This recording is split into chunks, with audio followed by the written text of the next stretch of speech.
स्वामी, स्नेह और दुलार से माता पिता संतान का जीवन संवारते हैं या उसे बिगाड़ते हैं? जिस प्रकार हृदय से भोजन पकाने पर भोजन में प्रेम और सकारात्मकता और बुद्धि से पकाने पर भोजन में स्वाद का संतुलन बना रहता है, ठीक उसी प्रकार संतान को स्नेह और दुलार हृदय से और उसका पालन पोषण बुद्धि से करना चाहिए। जीवन में संतुलन अनिवार्य है और यही हम चिंतामणि श्री गणपति की कथा से सीखने जा रहे हैं।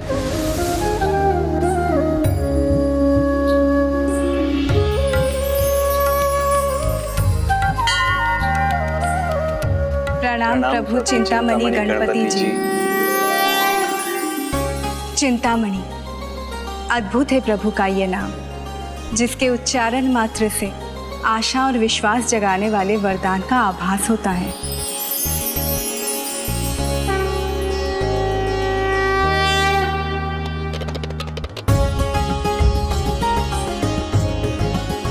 आपके मन का प्रश्न मुझे ज्ञात है और उसका उत्तर आपको। अब फिर से पहेली मत बुझाइए स्वामी, बता भी दीजिए।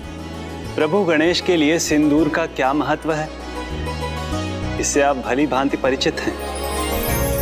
ऋषिवर, आपने जिस प्रकार मेरे चरणों में सिंदूर समर्पित किया, मैं उससे अत्यंत प्रभावित हुआ हूँ और सिंदूर मुझे अत्यंत प्रिय हो गया है।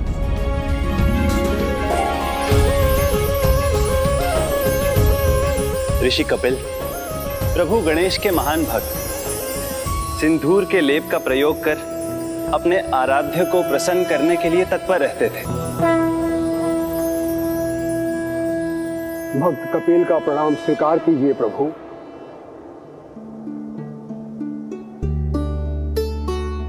राजन, भगवान श्री गणेश जी की पूजा में अद्भुत शक्ति है। आप दोनों निष्ठा के साथ प्रभु श्री गणेश जी की पूजा कीजिए, आपकी मनोकामना अवश्य पूर्ण होगी। आयुष्मान।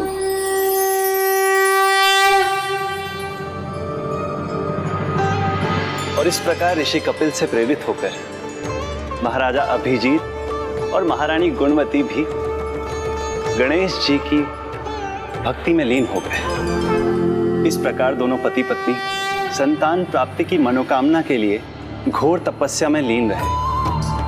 अवश्य ही प्रभु ने उनकी मनोकामना पूर्ण की होगी।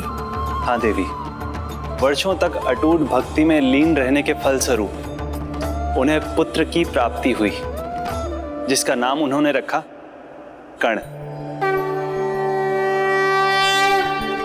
हे प्रभु, हमारा पुत्र आप ही का आशीर्वाद है, हम इसे आपके चरणों में लेकर आए। प्रतिदिन भोर में वो अपने पुत्र को गणेश जी के आशीर्वाद और उनकी पूजा के लिए लाते रहे।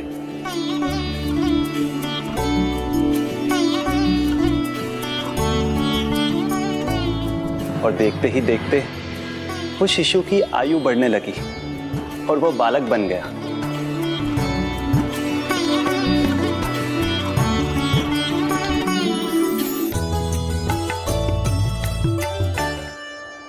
अरे पुत्र कर, हमने मना किया था ना तुम्हें, प्रभु के आशीर्वाद का अपमान नहीं करना चाहिए। मैं एक राजा का पुत्र हूँ, राजकुमार हूँ, मुझे किसी के आशीर्वाद की कोई आवश्यकता नहीं। पुत्र कर्ण।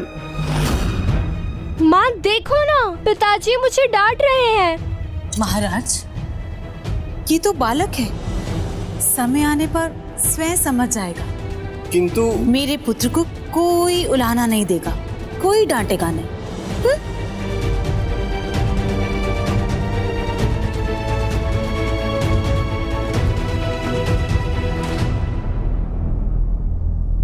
पुत्र,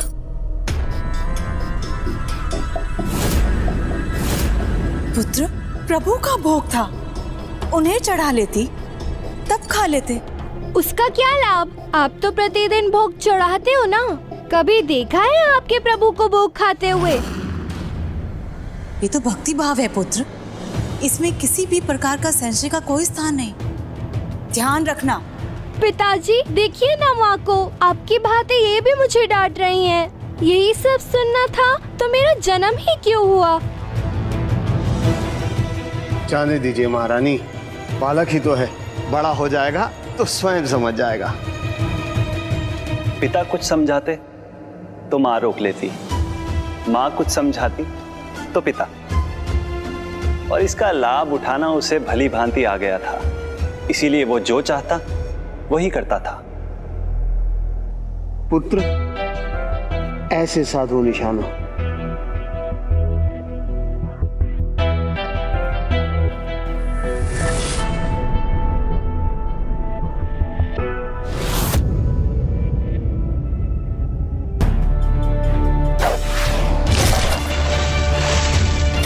देखा पिताजी, मैंने अपने बाण से कैसे इसका मटका फोड़ दिया।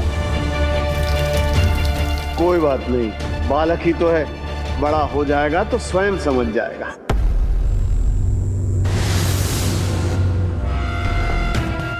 ओहो, अभी आनंद आएगा।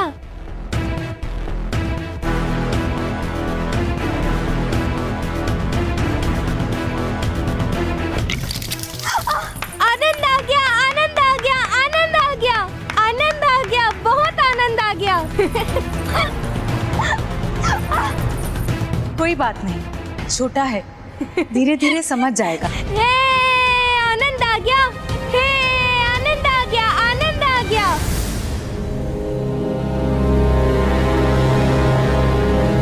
आप दोनों कुछ भूल नहीं रहे? क्या पुत्र, क्या भूल रहे हैं? जो भी आपको प्रिय है सब तो है यहाँ। पिताजी, आप क्या वचन देकर मुझे यहाँ लाए थे? तुम चिंता मत करो पुत्र, मैंने उन्हें समझा दिया है। गुरुवर, मैंने कहा है ना आपसे, मेरे पुत्र पर ना कोई रोक टोक होगी और ना ही कोई उसे किसी प्रकार की उलाहना देगा। यदि कोई समस्या हुई तो उसे कुछ कहने के स्थान पर आप मेरे पास आएंगे। कहा तो है आपने राजन, किंतु आप भूल रहे हैं, ये गुरुकुल है। यहाँ भूल करने पर शिक्षार्थियों को सुधरने के लिए प्रेरित किया जाता है और उसके साथ साथ कभी उन्हें दंड भी दिया जाता है। एक नियम तो मैं पहले ही भंग कर चुका हूँ, राजकुमार को उनकी प्रिय वस्तुओं को साथ लाने की अनुमति देकर। गुरुवर, मैं आपका सम्मान करता हूँ, किंतु मैं आपको स्मरण करा दूं कि नियम प्रजा नहीं राजा बनाते हैं और वो अपने बनाए हुए नियमों को भंग भी कर सकता है। और आप राजा नहीं, इस राज्य की प्रजा हैं, एक साधारण गुरु हैं, इसलिए उचित यही होगा कि आप अपनी मर्यादा में रहें, अन्यथा आपको ये पद भी त्याग करना पड़ सकता है।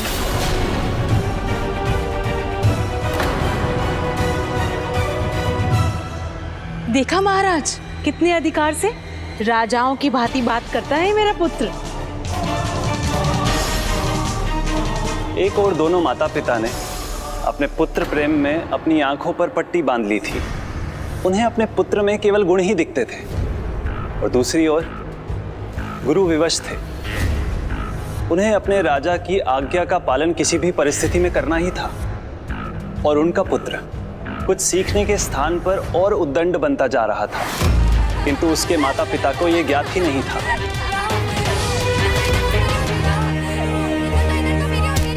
वाह राजकुमार कर्ण, आपने तो गेंद लपक ली। राजकुमार, आप कहाँ जा रहे हैं? हमारी गेंद तो दे दीजिए। मैंने पकड़ी तो मेरी हो गई।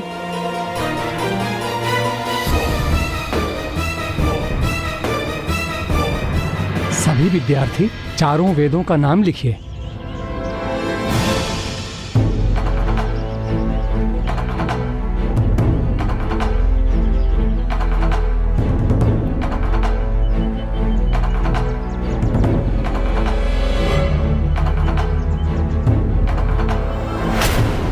राजकुमार, ये मेरी है, मैंने इस पर लिखा है। मैंने छीनी तो मेरी हो गई।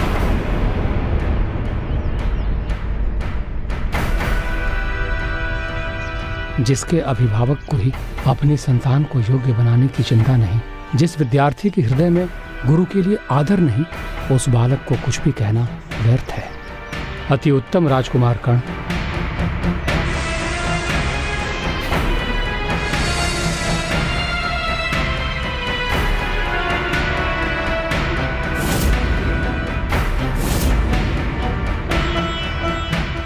मैं ऐसे भूमि पर नहीं सोऊंगा।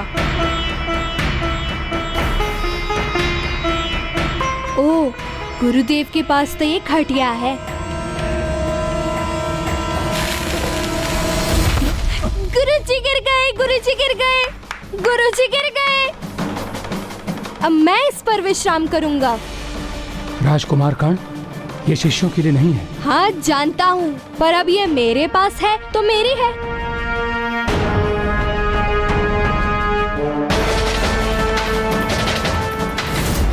जिस प्रकार शुक्ल पक्ष का चंद्र बढ़ता है, उसी प्रकार कर्ण भी बड़ा होता गया।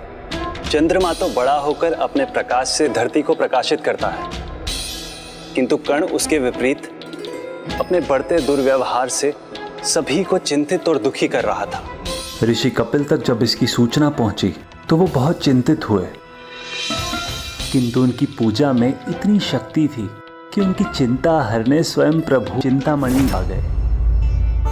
प्रभु, भक्त आपसे वरदान पाकर अपने वरदान का सदुपयोग करना भूल जाते हैं, अपने दायित्व को भुला देते हैं।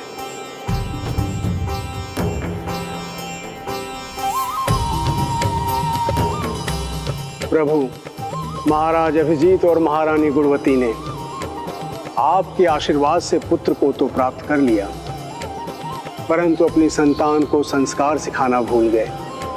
जो माता अपनी संतान को शिक्षा न दे सके, वह माता नहीं, उसकी शत्रु है। जो पिता अपनी संतान को उसका कर्तव्य न सिखा सके, तो उसका बैरी है। प्रभु, कर्ण इतना बिगड़ चुका है कि सभी मुझसे हस्तक्षेप करने का अनुरोध कर रहे हैं।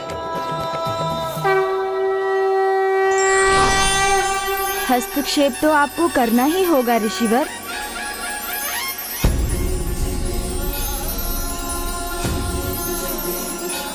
प्रभु, राम प्रभु, कितने अच्छे समय पर आपका आगमन हुआ प्रभु। मैं आपके भोग के लिए थाल तैयार ही कर रहा था। तो विलंब किस बात का, भोग करवा दीजिए ऋषिवर। अवश्य प्रभु, अवश्य। यह तो मेरा परम सौभाग्य है।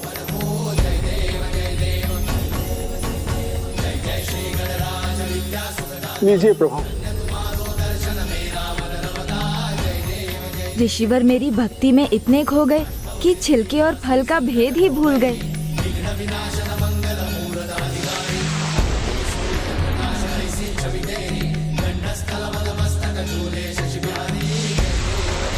आपके लिए और है प्रभु, आपके लिए और है।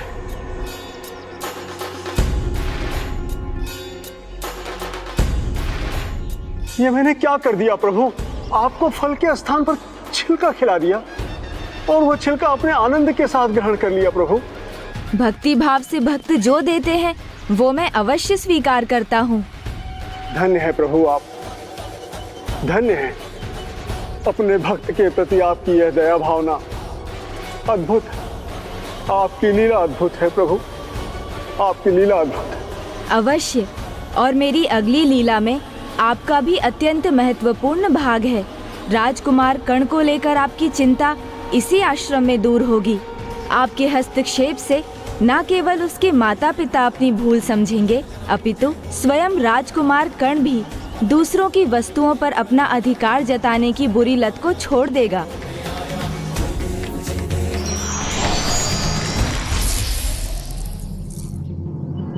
महाराज, मैं पूजा करने गया था महाराज, तभी आपके पुत्र राजकुमार कर्ण वहां पहुंच गए। मंदिर में भोग चढ़ावा जो भी था उसे ले गए, अपने मित्रों में बांट दिया महाराज। मैं और मेरा परिवार उसी पर निर्भर हैं। अब मैं क्या करूं?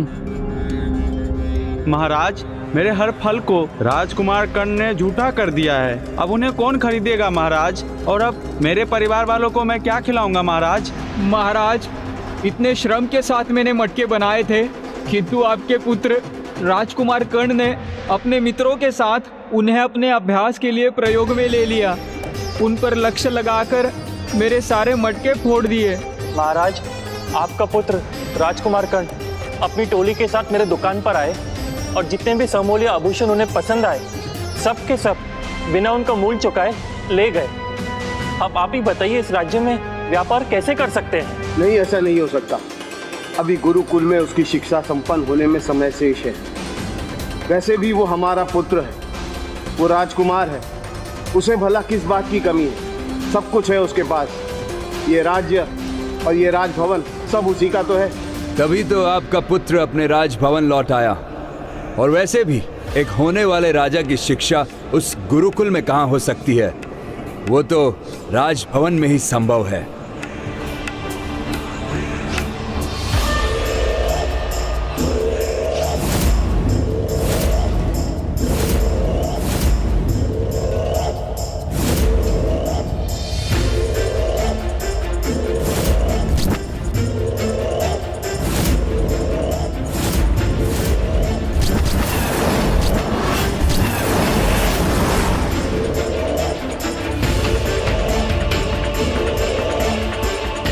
ये सब मेरे मित्र हैं पिताजी, इन्हें भी गुरुकुल नहीं भाया तो हम सब एक साथ यहां पर आ गए। अब मैं इन्हें सिखाऊंगा और जब मैं राजा बनूंगा तो ये होंगे मेरे सेनापति। नहीं पुत्र, ना वो उचित है जो तुमने किया और ना वो जो तुम करने की सोच रहे हैं। तो क्या ये उचित है? आपका पुत्र राजकुमार कर्ण ये राजसी सुख त्याग कर भूमि पर सोए, साधारण वस्त्र पहने। मां, अब अनुमान भी नहीं लगा सकती कि हम सब कितने कष्ट में रह रहे थे। तुम चिंता मत करो पुत्र, अब हम तुम्हें कोई कष्ट नहीं होने देंगे। तुम्हारी शिक्षा की व्यवस्था इसी राज्य भवन में कर देंगे। महाराज, आप केवल पुत्र के ही नहीं, थोड़ी चिंता आपकी प्रजा की भी कीजिए। देखिए, सत्य आपके सामने है। पुत्र, राजकुमार हो तुम, राज्य के युवराज हो, मेरे उत्तराधिकारी हो, तुमसे ये आशा नहीं की थी। ये प्रजा, ये राज्य सब तुम्हारे ही तो है, और फिर तुम्हें किसी से कुछ छीनना शोभा नहीं देता। तो पिताजी, जो मेरा है उससे छीनना क्या? बचपन से लेकर आज तक इस राज्य भवन में जो मुझे अच्छा लगा वो मैंने ले लिया। यही मेरा स्वभाव है और आप तो इस बात को भली भांति जानते हैं। और यदि मैंने कुछ छीन भी लिया तो क्या हो गया पिताजी?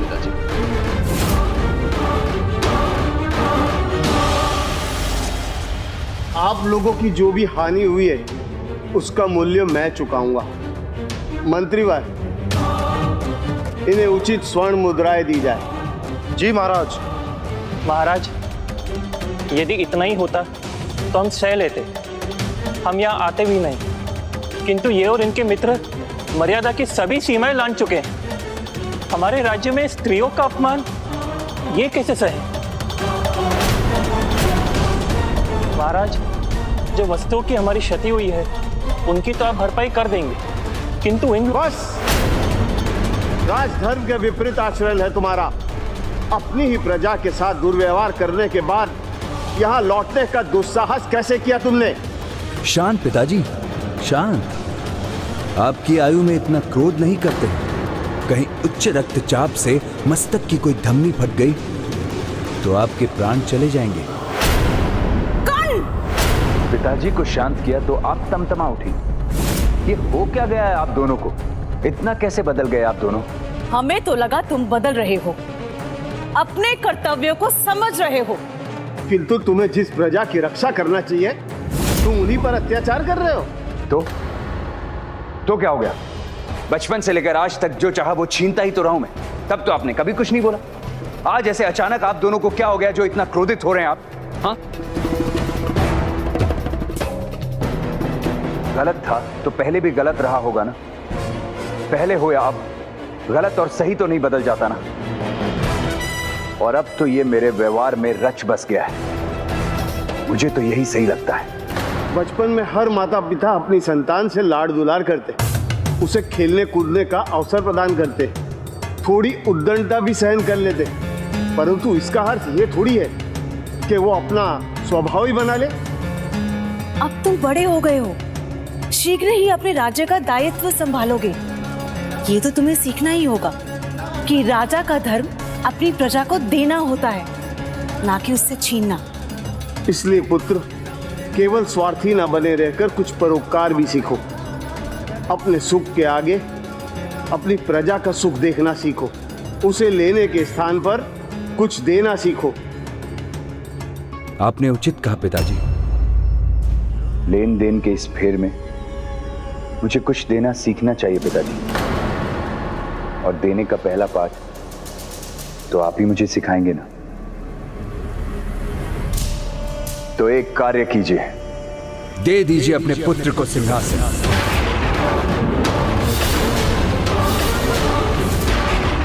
जो कल देंगे वो आज दे दीजिए। इतना विचार मत करिए पिताजी, त्याग दीजिए अपने इस राज मुकुट को और मुझे त्याग करना सिखा दीजिए। नहीं ना, ऐसा नहीं कर सकते ना? कठिन होता है ना राजपाट को त्याग देना? तो अच्छी बात है, आप मुझे देने की सीख नहीं दे सकते, किंतु अब मैं आपको सिखाऊंगा कि किसी से छीना कैसे जाता है। ये उद्दंडता कदापि मत करना पुत्र। माता पिता का अपमान करना पाप होता है पुत्र, ये पाप मत करना। कहीं तुम्हारे बुरे कर्मों के कारण तुम्हें ईश्वर से माफी ना मांगनी पड़ जाए पुत्र। सुन लीजिए मां, आपका पुत्र कर्ण सबल समर्थ है, और जिस दिन कर्ण को किसी ईश्वर की आवश्यकता होगी वो दिन उसके जीवन का अंतिम दिन होगा। कर्ण जो चाहता है वो छीन कर ले ही लेता है।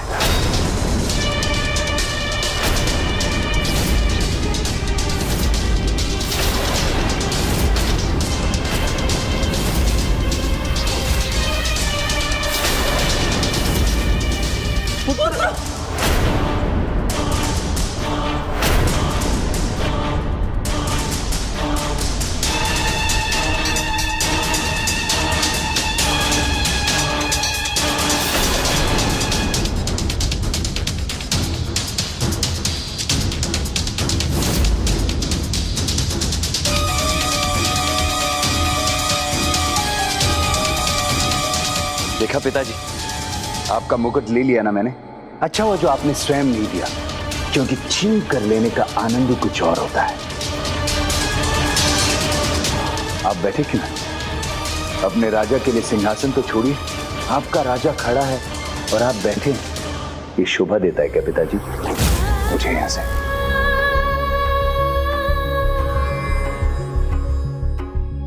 नहीं नहीं, ये कैसा दिन देखने के विवश हैं हम।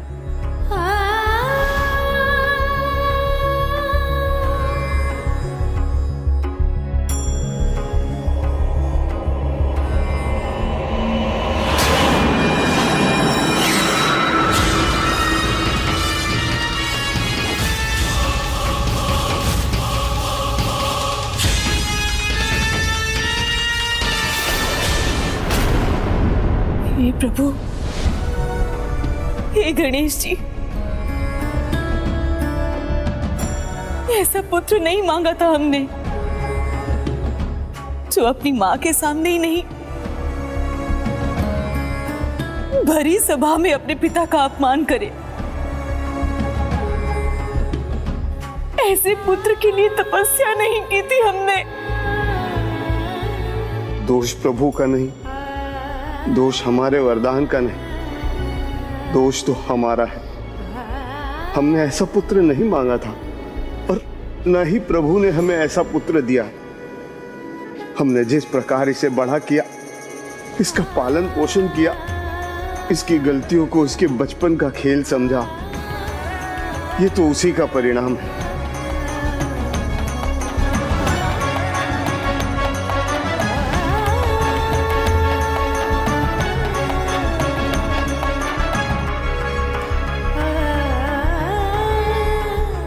जो भूल हमसे हुई है उसका दंड सारी प्रजाजन को मिले, ये मैं सह नहीं सकूंगा।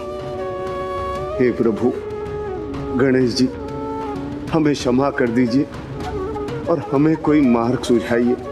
चिंता मत कीजिए पिताजी, आपने अपना भविष्य स्वयं नियत किया है। पूजा पाठ और भक्ति में आपकी रुचि इस राजपाट से कहीं अधिक है, तो आपके लिए ये राजभवन से अधिक उचित स्थान है आश्रम। आप जिस आश्रम में कहेंगे मैं आपको वहां पहुंचा दूंगा। वैसे भी इस राजभवन का सुख आपने बहुत भोग लिया। अब आपका समय आश्रम में साधारण जीवन जीने का है।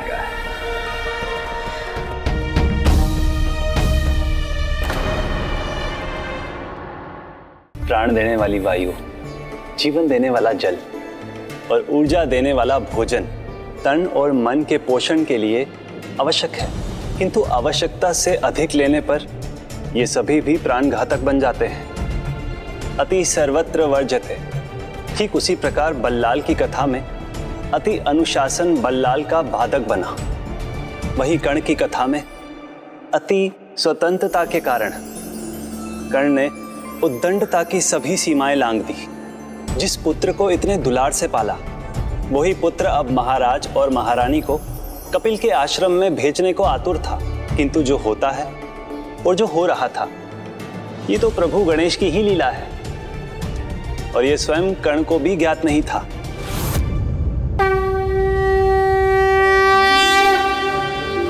अब वह समय आ गया है प्रभु।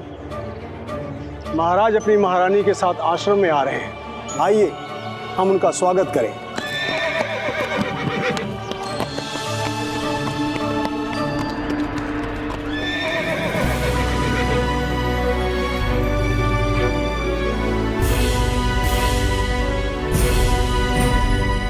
हमारे आश्रम में आपका स्वागत है।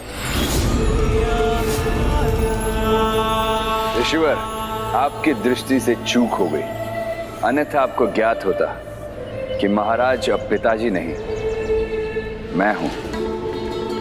संभव है यह समाचार अब तक आप तक नहीं पहुंचा होगा। समाचार सर्वत्र पहुंच जाता है, पराक्रम का भी और दुष्कर्म का भी। मैं यहां पर आपके उपदेश सुनने नहीं आया हूं। जो मेरा है उसे प्राप्त करना दुष्कर्म नहीं, पराक्रम है। किंतु मेरा पराक्रम मेरे माता पिता नहीं सह सकेंगे, इसलिए उनके लिए यही उचित होगा कि वो अपनी अशांति को यहाँ पर आपके आश्रम में रहकर शांत करें। आप तनिक भी चिंता न करें। महाराज और उनके परिवार के लिए मैं जो भी सहायता कर सकता हूँ मैं अवश्य करूंगा। आप सबका स्वागत है। उचित है, तो मैं चलता हूँ ऋषिवर। रुकिए राजन, आप लंबी यात्रा करके आए हैं। आप हमारे आश्रम में विश्राम कर हमें आपकी सेवा का अवसर प्रदान कीजिए। ऋषिवर, आश्रम की ये जो दरिद्रता है ये मुझे नहीं भाती। आप भला क्या स्वागत करेंगे मुझ जैसे समृद्ध राजा का? राजन, ऋषि की भक्ति राजा की समृद्धि से कम नहीं होती। हम तो स्वयं ईश्वर का स्वागत करते हैं, आपका भी यथोचित स्वागत करेंगे। अच्छा, क्या है आपके पास जिससे आप मेरा स्वागत करेंगे? ईश्वर की कृपा से ईश्वर का दिया सब कुछ है। उचित है, किंतु मैं अकेला नहीं हूं। मेरे साथ मेरे लोग हैं और सभी भूखे हैं। उन सभी के लिए भी आपको भोजन की व्यवस्था करनी है, किंतु स्मरण रहे भोजन पर्याप्त होना चाहिए। कोई भूखा ना रहे ऋषिवर। पुत्र, अनुचित मांग है ये तुम्हारी। आप तनिक भी चिंता न करें, यह तो मेरे लिए कुछ भी नहीं है। मैं अवश्य भोजन करवाऊंगा आपको और आपके लोगों को। अच्छे से विचार कर लीजिए ऋषिवर। यदि आप ऐसा करने में असमर्थ रहे तो ये आपका आश्रम मेरा हो जाएगा। स्वीकार है राजन, आप निश्चिंत रहिए। आप सबका हमारे आश्रम में स्वागत है।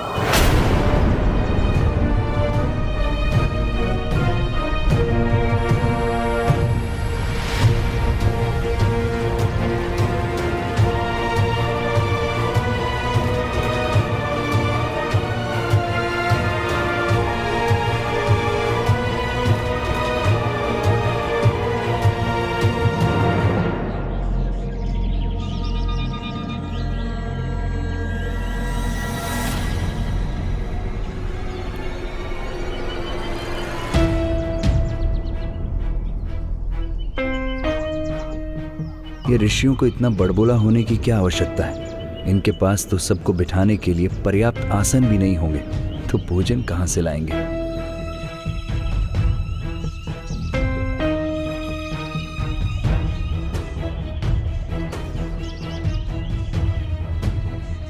कपिल मुनि तो मात्र एक पात्र थे गणेश जी की लीला के।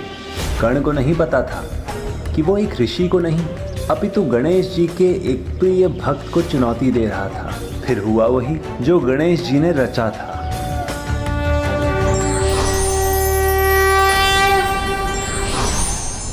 उचित समय पर उचित व्यवहार ना सिखाने वाले माता पिता स्वयं अपनी संतान के अनुचित व्यवहार के पात्र बनते हैं।